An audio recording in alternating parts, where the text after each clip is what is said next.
Olá, meus alunos do sexto ano, tudo bem com vocês?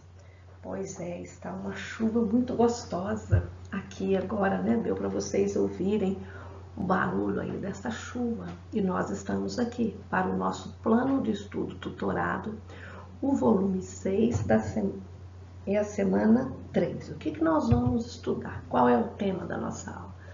O tema da nossa aula é clima, atividades humanas e econômicas. Então, no PET, volume 6, nós estamos estudando muitos itens sobre o clima. Nós já vimos quais são os fatores climáticos, os elementos climáticos, os tipos climáticos. E hoje nós vamos ver o clima e a influência no nosso dia a dia e nas atividades econômicas, ok? Então, olha lá. Nós sabemos que o clima ele é de suma importância, né, para todos nós, certo? E aí nós vamos ver, então, a importância aí do clima nas atividades econômicas. A nossa unidade temática é natureza, ambientes e qualidade de vida. Qual que é o objeto de conhecimento? As atividades humanas e a dinâmica climática. Então vejamos, olha, em alguns países localizados aqui na zona tropical, né, como o Brasil, Bolívia, vários países aqui da África, a Indonésia, o sul da Índia, né, o sudeste asiático, certo? As atividades esportivas, então, que dependem da neve ou do gelo, dificilmente são praticadas. Por quê? Pois nós estamos em áreas de climas quentes, né? Aqui predomina o clima quente. E se tem o clima quente, vai inviabilizar a prática do esqui aí, por exemplo.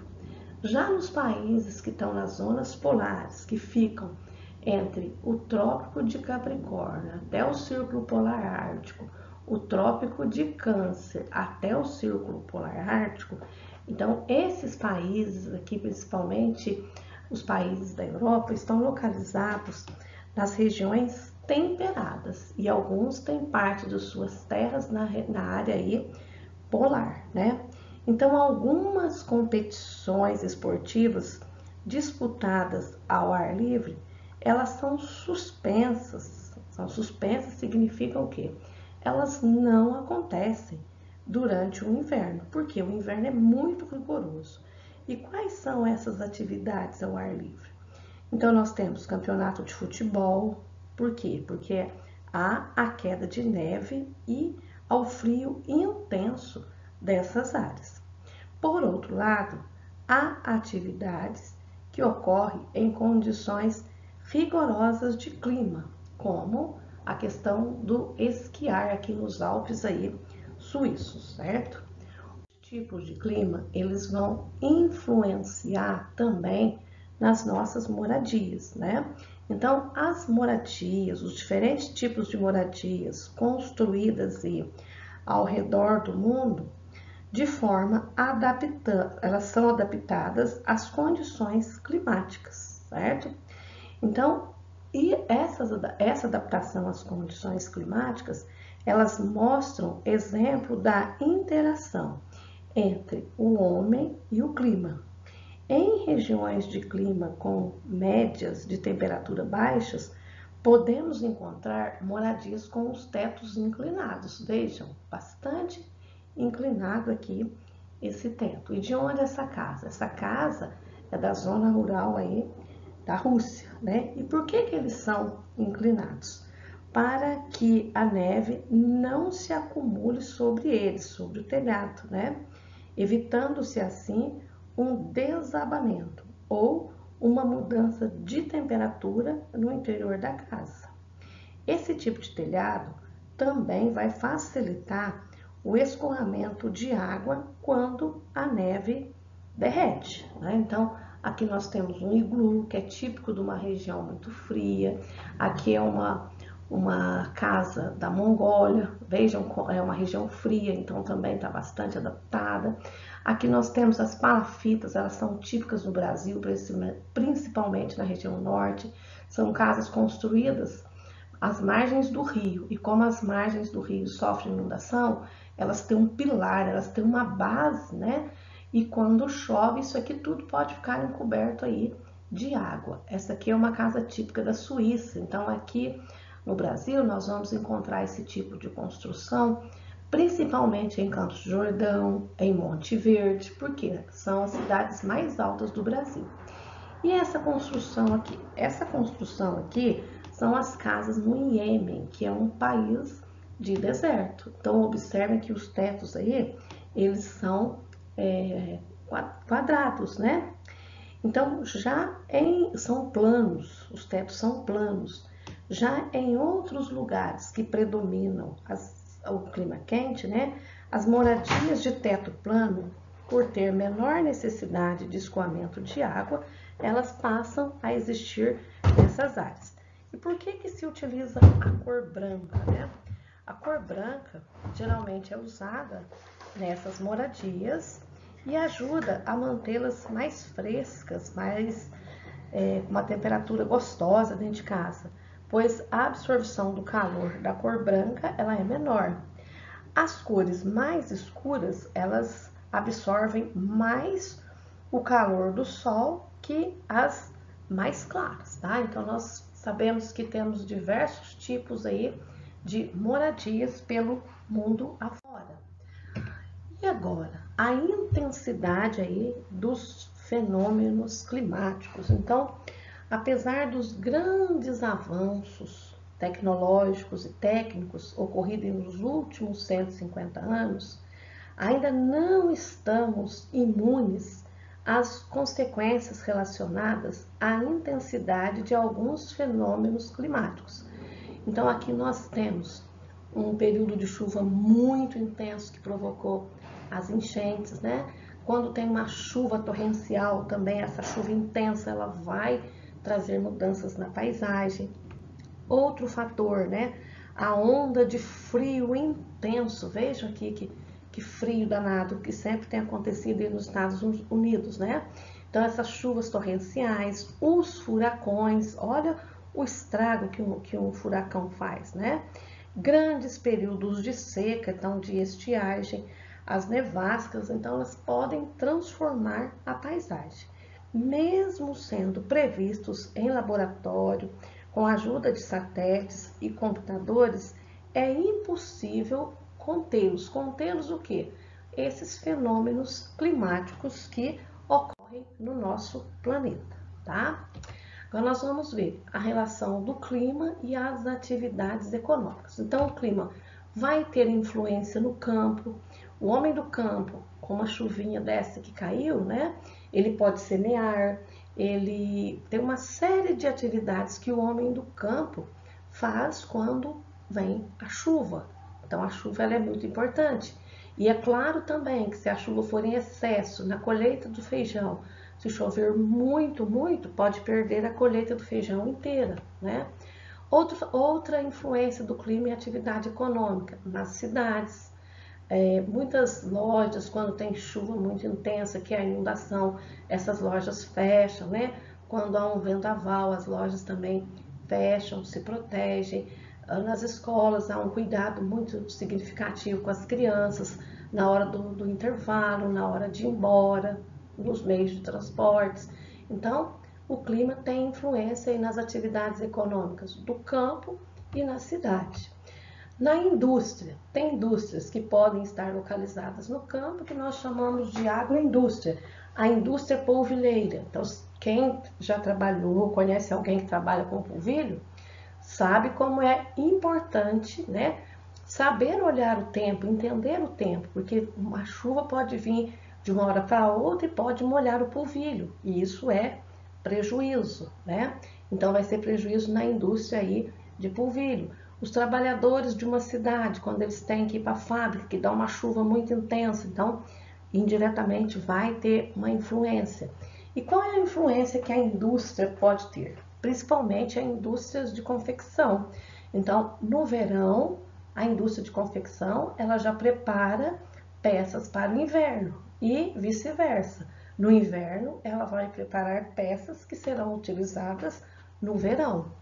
Outra influência da indústria no turismo, as pessoas que gostam de visitar as praias ou os passeios que nós fazemos. É muito melhor com que o tempo esteja bom, que não esteja chovendo, né? A gente aproveita mais o nosso passeio. E também a influência no comércio. Às vezes, quando começa a chover muito, os comércios ficam vazios, né? Uma tarde chuvosa, as pessoas ficam todas em casa. Então, tem influência aí no comércio. Então, nós vemos aqui, olha, algumas imagens, né? A influência do clima nas atividades econômicas e no nosso dia a dia. Então, vejam, no verão, a gente vai consumir muito mais picolé, sorvete, a nossa vestimenta, ela vai ser uma vestimenta mais leve, né? No inverno, o que nós já vamos consumir, né? Os caldinhos, uma ótima feijoada, e a nossa vestimenta também será uma vestimenta de agasalhos, com gorros, lenços, cachecóis, né? Então, a influência também aí na moda, né? Como vai ser, qual será a tendência do inverno? O que vai usar? Vai usar muito bota de cano longo. É uma tendência, o inverno sempre usa bota, né? Clima e a agricultura. Então, olha lá, que nós temos uma lavoura de café. Qual foi essa influência? Uma chuva de pedra, né? Uma chuva de granizo. Então, derrubou as folhas, o solo vai sofrer aí um comprometimento, porque são muitas pedras de gelo aqui, certo? Então, vai esfriar muito a terra. Vejam aqui, um processo de geada, que é muito comum acontecer aqui para nós, no sul de Minas, porque nós estamos numa área mais elevada. Geada aqui na lavoura de café, observem como a condensação ficou aí nas folhas. Isso vai comprometer toda a lavoura de café. A seca, vejam a seca aqui nessa lavoura, né? Não vai ter produtividade, vai diminuir muito. E até mesmo uma seca muito intensa. Então, o clima terá uma grande influência nos produtos da agricultura e também aí da pecuária, tá? Então, o clima, ele interfere em diversas atividades econômicas, podemos, ok? Na agricultura, então, as condições climáticas, como a temperatura e a umidade do ar, né? Influenciam o plantio, influenciam a colheita, o armazenamento, o transporte, né? E a comercialização dos produtos. Se eu já sei que vai ter um dia de chuva intenso, eu não vou transportar toda a safra que eu colhi de café, porque corre-se o risco dela molhar, mesmo tendo as lonas todas, né? Outro fator aí que nós vemos, clima e agricultura. Então, trouxe aqui, olha, 4 produtos. A produção de cacau, ela se desenvolve muito melhor em climas quentes, ou seja, de médias temperaturas anuais, né, elevadas. A banana, o trigo, a cevada, o trigo, o centeio e a cevada já são produtos que gostam mais do frio, ele se desenvolve melhor com temperaturas mais baixas, né? Atualmente, aqui vamos ver alguns produtos que se desenvolve melhor aí no clima quente. Então, ó, café, banana, né? Tem muitas lavouras de banana aqui no município, e essa banana ela é comercializada pela agricultura familiar, cana-de-açúcar, o algodão, lavouras de abacaxi, são todos produtos típicos de clima quente, eles gostam de um clima mais quente, né? O que acontece atualmente? Então, atualmente, os produtores rurais, eles estão driblando o clima. De que forma? Porque muitos produtos passaram a ser cultivados em estufa, e se é cultivado na estufa, diminui aí a influência do clima sobre a produção, se está protegido, né? Isso aqui tudo é controlado por computador, a irrigação, a quantidade de luz, então o clima vai ter menos influência na produção. Outro exemplo é a irrigação. Então nós temos a irrigação de gotejo e a irrigação de aspersão. Então a irrigação é um outro exemplo de técnica que vai diminuir a influência do clima, permitindo o cultivo em locais de climas mais secos, né? No entanto, essas técnicas, elas não são acessíveis a todos os produtores agrícolas. Por quê? Elas têm um custo e esse custo é bastante elevado. Então, não são todos os produtores que conseguem ter o recurso para fazer esse investimento na estufa e no processo de irrigação. Clima e pecuária. Então, na pecuária, os fenômenos climáticos podem afetar a quantidade e a qualidade dos pastos. Então, vejo como a seca foi muito intensa. Isso aqui é típico do Nordeste brasileiro, essas duas imagens. Seca tudo, tudo. O gado não tem nada para comer, para beber, né? Aqui nós já vemos um processo de uma paisagem que está bem seca. Essa aqui pode ser típica aqui da nossa região. Então, se vai influenciar na qualidade e na quantidade de pastos, né? Influenciando também a distribuição e a alimentação aí dos animais. Aqui nós já temos uma passagem que foi bem cuidada. Não houve escassez de chuva. Então, aqui a produção de leite não irá diminuir. Aqui provavelmente nem terá uma produção de tão seco que tá, né?